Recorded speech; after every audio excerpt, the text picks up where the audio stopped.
मानतान गुरु गंके सानाम आदिवासी बयहा मिसी को इᱧᱟᱹᱜ नवा जानाम धरती भिडियो तला खन हुडिंग को सनद दुलड़ मारांग को हार चाल काते तेहेñ दो आबोरेन किछु आदिवासी मानवा कथाñ लई आंजमाबोना। कथा दो नवा आबो समाज रेन झतो जायगा रेगी किछु किछु परिवार अडी जोर गे अवस्था खराब गया।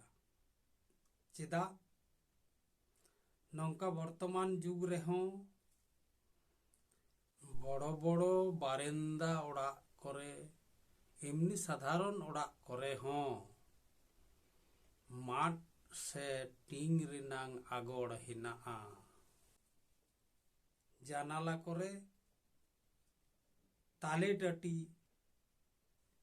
झिलझिली गोड़े को ते एसेट मिना। चेदा नौकान अवस्था वर्तमान जुग रे तो जहायां सीम तोल बाबेर बांग ताहे कान ताकोआ नौकान होड़ हों ओड़ा दुआर को छिम छामा कात ताकोआ आर नुकुआंग अवस्था दो चेदा नित हो नौकान गिया निश्चय नुकु जहाना बा जहाना कोनो बड़ी रे मत्तो मेना कोआ जेमन हंडी पौरे न्यू जुआ से ढंडी गड़िया से बल्ट से लटारी नवा पुनिया मध्य जे कोनो मिटांग रे माताव हेना आकात कोआ। इना खातिर तिगी तो नुकुआंग दो नित हो नौकान अवस्था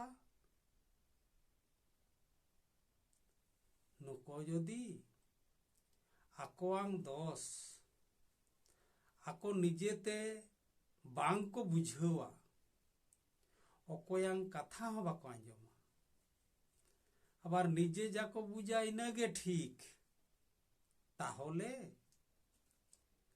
चांदो बुंगा से सायंग मारांग बुरु हेज कते रहो तो नुकुआंग नापाय दो कखनो संभव बांग काना।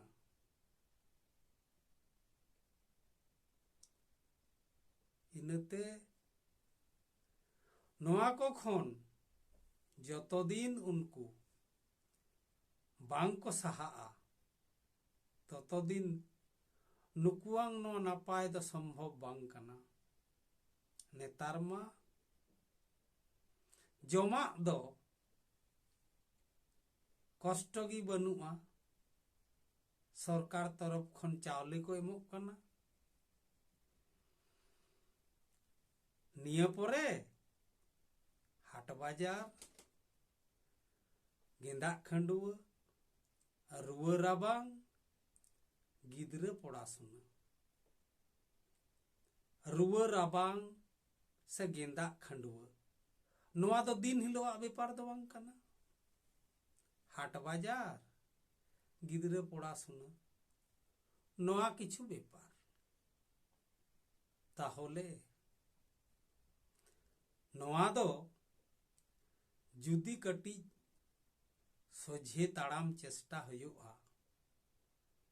कटी बुझाव हुयुआ ताहले तो अडी सिग्गी गी सलहेआ।